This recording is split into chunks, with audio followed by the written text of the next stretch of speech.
Assalamualaikum warahmatullahi wabarakatuh.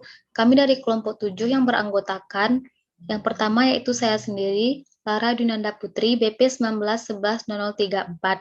Yang kedua, Adek Sukma Putri, BP 19110043. Yang ketiga yaitu Andre Wirmansyah, BP 19110054, yang akan mempresentasikan tugas akhir Sistem Informasi Akuntansi di Bengkel Setiap Variasi. Presentasi pertama yang akan dimulai oleh saya sendiri yaitu Lara Dinanda Putri. Yang pertama yaitu saya akan menjelaskan latar belakang perusahaan Setiap Variasi. Setiap Variasi merupakan bengkel mobil dan toko aksesoris yang berada di Jalan Yosudarso, Kota Sungai Penuh, Provinsi Jambi, yang berdiri sejak tanggal 17 November 2009.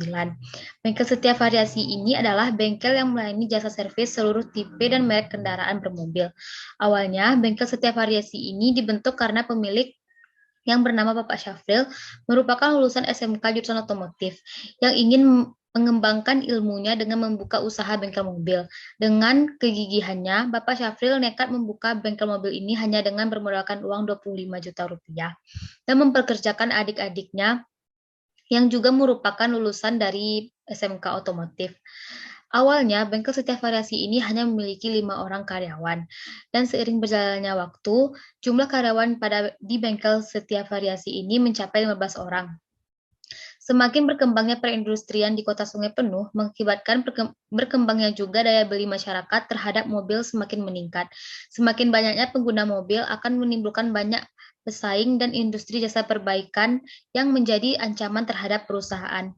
Pemilik usaha menyadari hal tersebut, maka dengan adanya ancaman dan persaingan ini, maka bengkel Setiap Variasi selalu berusaha memberikan layanan yang terbaik dan kepuasan bagi konsumennya. Selanjutnya yaitu bagan dan masing-masing tugas dan tanggung jawab organisasi di perusahaan ini. Yang pertama ada pimpinan. Pimpinan yaitu sebagai orang yang memimpin perusahaan atau bengkel yang dipimpinnya. Tugasnya juga menetapkan kebijakan dan tata tertib perusahaan, menegur, mengarahkan, dan memberikan reward dan punishment kepada karyawannya. Memberikan contoh kedisiplinan, berbuat ramah kepada siapa saja, termasuk konsumennya. Yang kedua yaitu kepala operasional, yang bertugas mengelola seluruh kegiatan bengkel dalam rangka meningkatkan mutu dan kecepatan pelayanan, serta menginformasikan pencapaian performance bengkel serta kepuasan pelanggan. Yang kedua, menjaga dan meningkatkan mutu pelayanan bengkel, mengontrol stok gudang, dan selanjutnya pembinaan dan pengembangan karyawan. Yang selanjutnya yaitu kepala mekanik dan mekanik. Kepala mekanik mengatur dan mengordinasikan mekanik dalam melakukan pekerjaan. Selain itu juga mengontrol berbagai keluhan pelanggan tentang layanan yang dilakukan mekanik. Selanjutnya, menganalisa dan mengontrol kebutuhan peralatan, alat, dan lain-lain. Selanjutnya, membantu mekanik dalam menangani masalah di bengkel. Begitupun dengan mekanik. Tugas mekanik yaitu mengerjakan perbaikan dan perawatan kendaraan sesuai dengan perintah yang ada, menginformasikan kerusakan yang ditemukan, menyarankan pelanggan untuk melaksanakan perbaikan kendaraan sesuai dengan keluhan. Selanjutnya, mencatat semua pengeluaran spare part dan bahan yang telah digunakan dan dikeluarkan dari gudang. Selanjutnya, memeriksa ulang kembali hasil kerjanya sebelum diserahkan kepada pelanggan. Dan yang terakhir, menjaga dan memelihara kebersihan kelengkapan pekerjaan dan peralatan kerjanya. Selanjutnya, itu tugas dari kasir. Tugas kasir yaitu menerima keluar masuknya pelanggan yang datang untuk melakukan berbagai jenis layanan di bengkel. Yang kedua, kasir diharapkan ramah dan pandai berkomunikasi, sehingga pelanggan dengan berbagai macam latar belakang akan merasa senang. Selanjutnya, memberikan bukti kwitansi kepada pelanggan yang sudah memperbaiki kendaraan dan penjualan barang. Yang terakhir yaitu, selain itu juga melakukan penjualan barang kepada pelanggan. Selanjutnya itu tugas dari kepala spare part. Tugasnya itu mengontrol bagian penjualan atau pengambilan barang kepada suku cadang yang dibutuhkan oleh mekanik, menentukan penempatan spare part di gudang. Selanjutnya yaitu tugas dari office boy, yaitu menjaga dan merawat kebersihan bengkel. Pada umumnya, tugas tersebut diantaranya yaitu menyapu, mengepel, membersihkan peralatan, dan lain-lain. Office boy harus selalu siap sedia dengan kebersihan bengkel. Baiklah, materi selanjutnya akan dipresentasikan oleh Adik Sukma Putri. Kepada Adik, dipersilakan. Terima kasih saya ucapkan kepada Lara Dwinanda Putri, dan materi selanjutnya akan dilanjutkan oleh saya, Adik Sukma Putri, nomor BP 19110043. Di sini saya akan menjelaskan materi tentang pendapatan dan penerimaan kas. Yang pertama yaitu DFD untuk pengolahan pendapatan dan penerimaan kas. Baiklah, di sini saya akan menjelaskan DFD pada pendapatan dan penerimaan kas tersebut. Yang pertama yaitu pelanggan datang ke bengkel setiap variasi untuk melakukan pesanan. Jika pesanan ditolak, maka pelanggan tidak dapat melakukan perbaikan di bengkel setiap variasi. Jika pesanan disetujui, maka mekanik mengerjakan pekerjaan permintaan pelanggan. Dan bagian spare part menyiapkan barang-barang yang diperlukan untuk pelanggan. Setelah semuanya selesai dikerjakan, kasir memberikan faktur sesuai apa saja yang dipakai dan digunakan saat melakukan perbaikan kendaraan pelanggan tersebut. Dan pelanggan melakukan pembayaran uang tersebut ke dalam permintaan dan penerimaan kas dan ditransfer ke rekening pimpinan dari perusahaan setiap variasi tersebut. Itulah penjelasan dari DFD pada pengolahan pendapatan dan penerimaan kas pada perusahaan setiap variasi.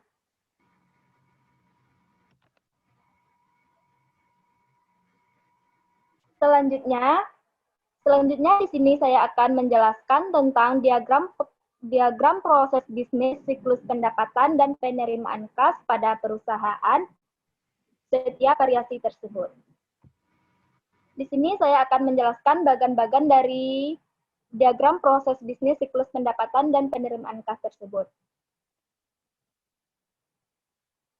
Baiklah, yang pertama di sini yaitu pelanggan datang ke bengkel setiap variasi Sungai Penuh yang berlokasi di Sungai Penuh untuk melakukan perbaikan dan perawatan kendaraan dan pembelian barang untuk kendaraan tersebut. Kepala mekanik memberikan SPK, yaitu surat perintah kerja.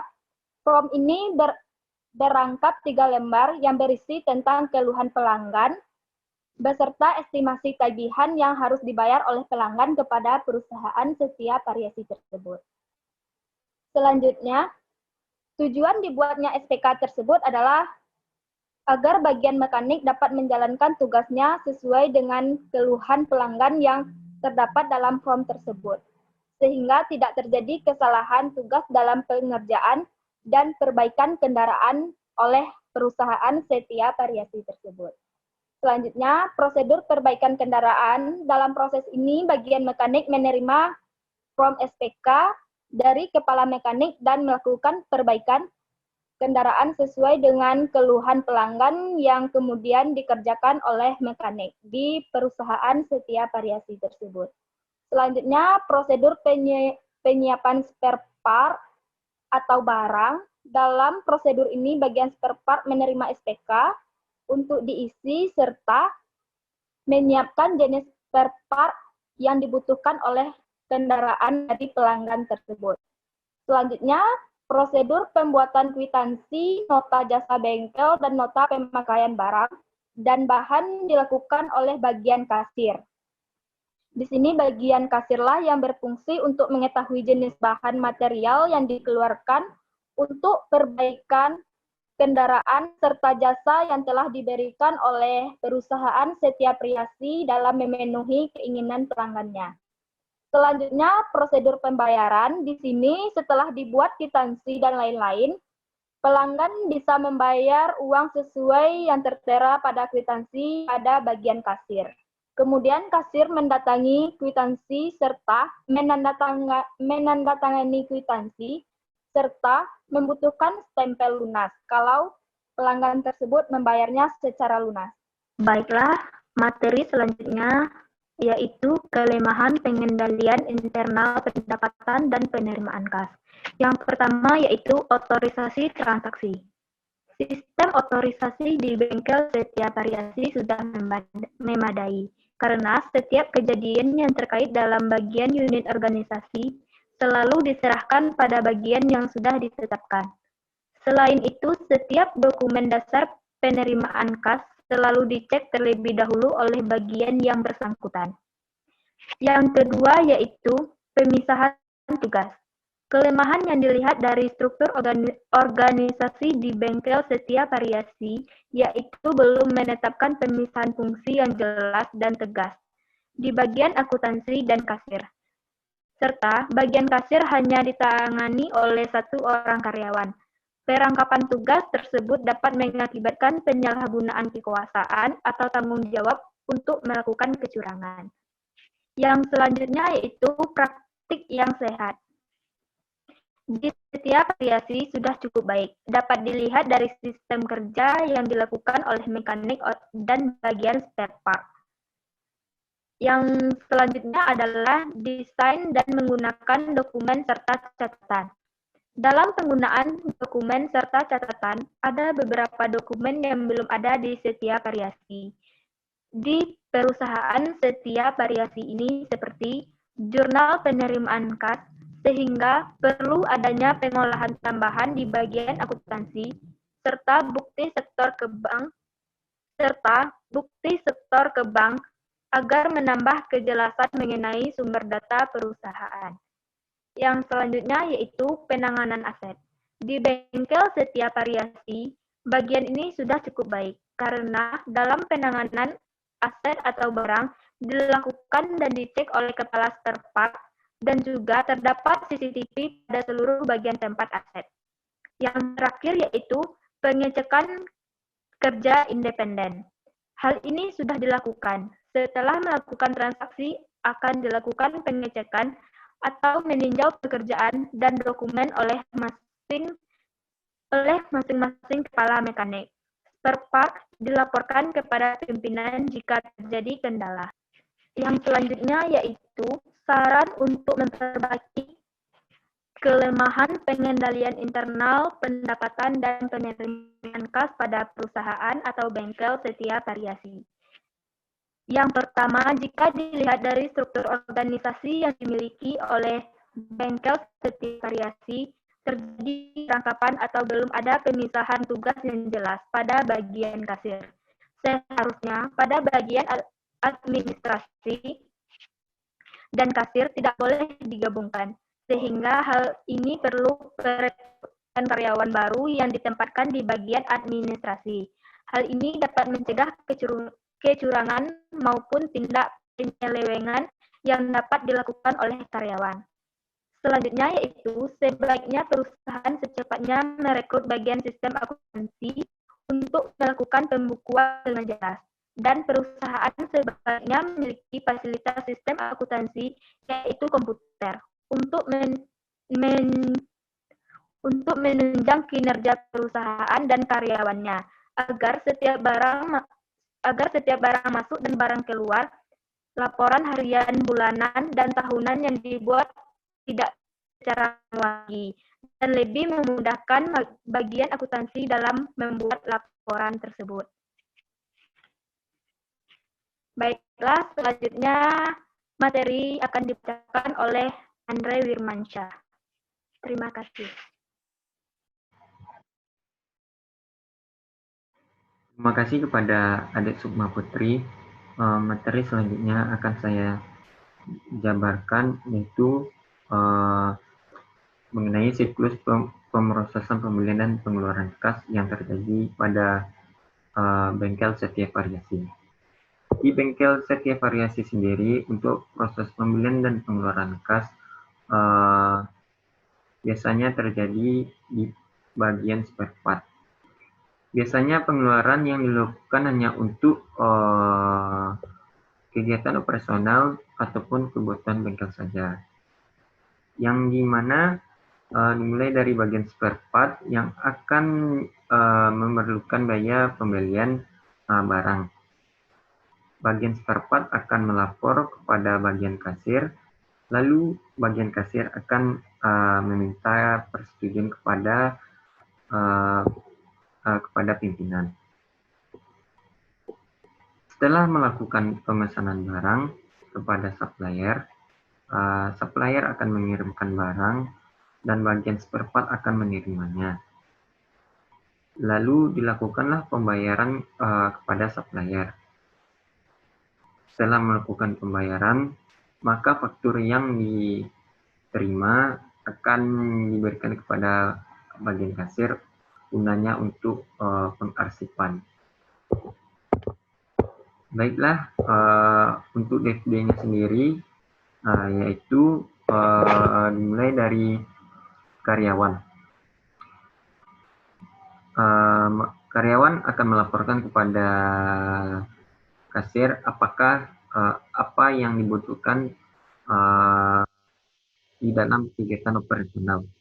Lalu kasir akan memberikan persetujuan dan melakukan pemesanan. Setelah pemesanan disetujui, maka akan menerima barang dan menambah persediaan yang tersedia. Lalu pemasok akan bergerak ke bagian gudang untuk menerima dan memberikan faktur. Lalu faktur tersebut diberikan kepada bagian kasir dan bagian kasir pun akan mengeluarkan uang jumlah yang telah ditentukan. Dan faktur pun tersebut disimpan dan dijadikan arsip perusahaan. Dokumen atau diagram alir untuk pengolahan pembelian dan pengeluaran kas. Yang pertama yaitu dokumen untuk melakukan permintaan barang untuk permintaan kas keluar. Yang kedua, cek atau sejumlah biaya untuk melakukan pembayaran.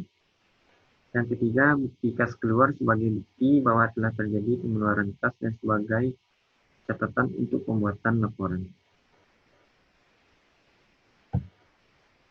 Selanjutnya, untuk diagram proses finish siklus pembelian dan pengeluaran kas yang terjadi di bengkel setiap variasi, terdapat 3 bagian.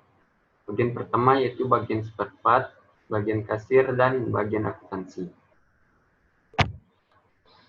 Di bagian spare part yaitu dimulai dengan dokumen permintaan persediaan yang diajukan kepada bagian kasir. Lalu bagian kasir akan meminta persetujuan kepada pemimpin dan melakukan pengecekan. Dokumen yang sudah dicek dan memiliki persetujuan akan melakukan tahap proses pembelian. Setelah proses pembelian terjadi, maka kasir akan melakukan pembayaran dan faktur akan diterima oleh bagian kasir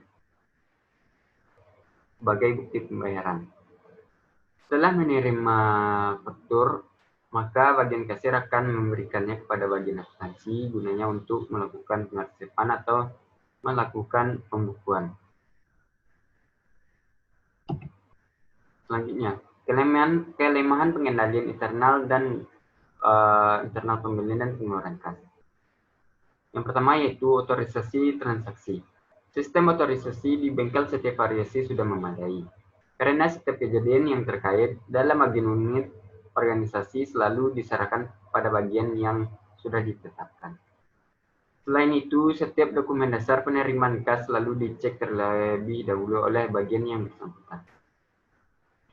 Pemisahan tugas. Kelemahan yang dilihat dari struktur organisasi di bengkel setiap variasi yaitu belum menetapkan pemisahan fungsi yang jelas dan tegas di bagian akuntansi dan kasirnya. Serta bagian kasir hanya ditangani oleh satu orang karyawan saja. Perangkapan tugas tersebut akan mengakibatkan penyalahgunaan kekuasaan atau tanggung jawab untuk melakukan kecurangan. Praktik yang sehat. Di setiap variasi sudah cukup baik. Dapat dilihat dari sistem kerja yang dilakukan oleh mekanik dan bagian spare part-nya. Desain dan menggunakan dokumen serta catatan.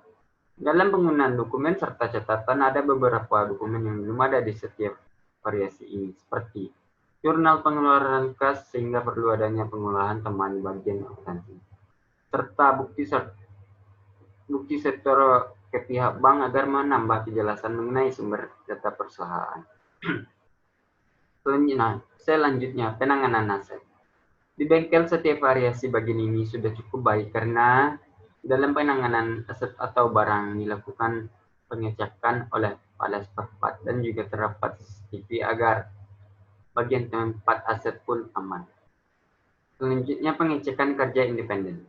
Hal ini sudah dilakukan. Setelah melakukan transaksi, akan dilakukan pengecekan atau meninjau pekerjaan dan dokumen oleh masing-masing kepala mekanik. Spare part dilaporkan kepada pimpinan jika terjadi kendala.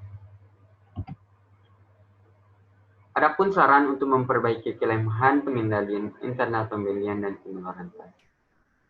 Yang pertama, jika dilihat dari struktur organisasi yang dimiliki oleh bengkel setiap variasi, terjadi perangkapan atau belum ada pemisahan tugas yang jelas pada bagian kasirnya. Seharusnya pada bagian administrasi dan kasir tidak boleh digabungkan. Hingga hal ini perlu perekrutan karyawan baru.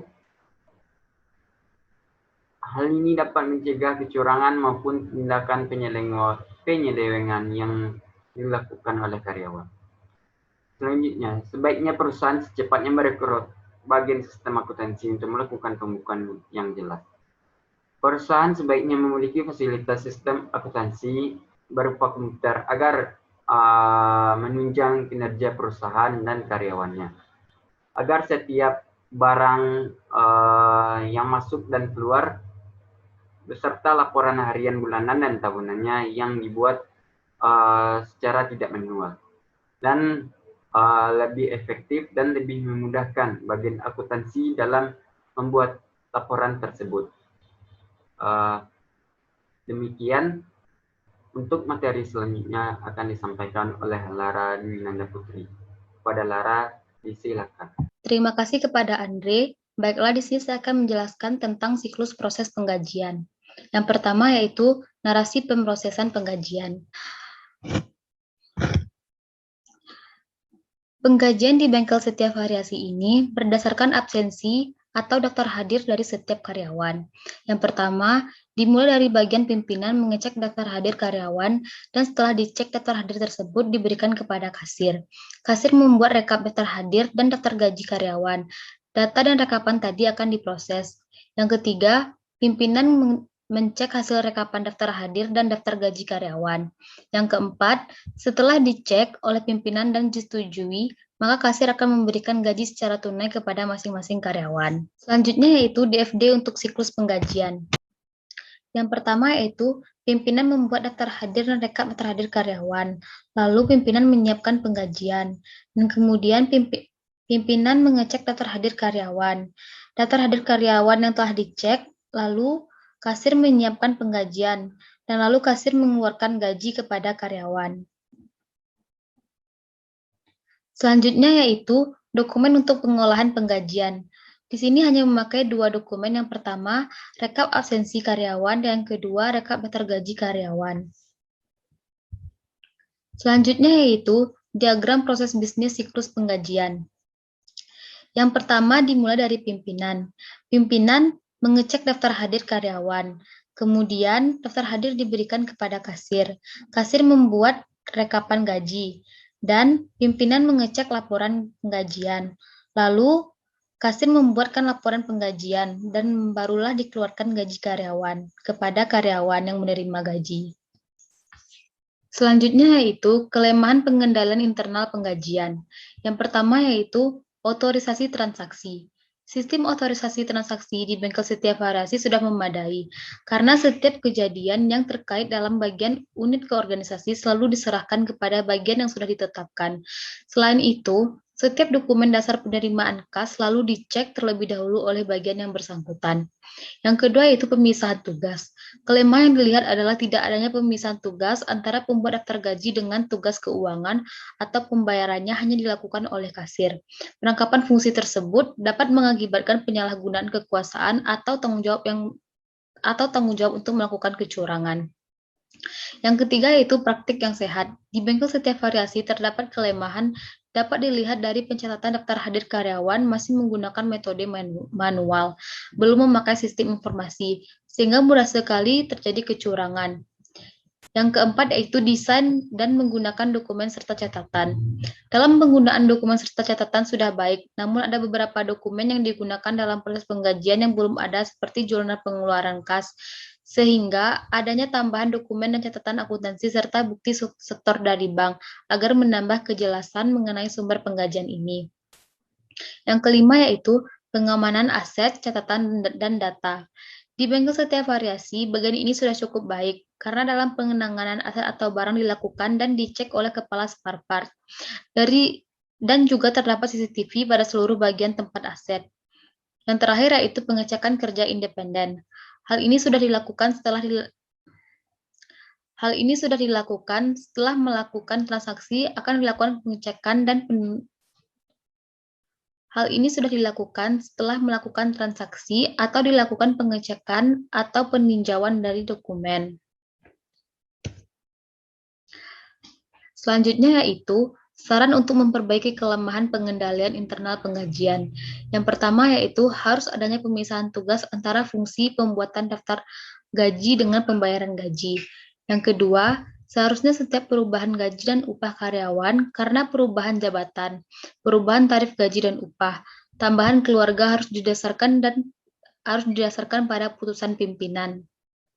Selanjutnya yaitu rencana sistem informasi penggajian yang sesuai dengan pengendalian internal yang memadai, dokumen, diagram alir sistem untuk siklus penggajian. Yang pertama yaitu dimulai dari pimpinan. Pimpinan mencatat daftar gaji, daftar hadir karyawan. Kemudian daftar hadir karyawan diberikan kepada bagian akuntansi. Bagian akuntansi juga mencatat daftar hadir karyawan, lalu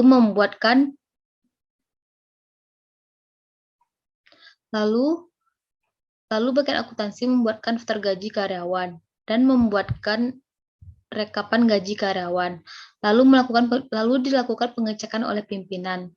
Maka surat pernyataan gaji diberikan kepada kasir dan daftar gaji juga diberikan kepada kasir. Selanjutnya, kasir mengeluarkan gaji dan lalu gaji diberikan kepada karyawan. Baiklah, sekian presentasi dari kelompok kami. Apabila ada kesalahan, mohon dimaafkan. Wassalamualaikum warahmatullahi wabarakatuh.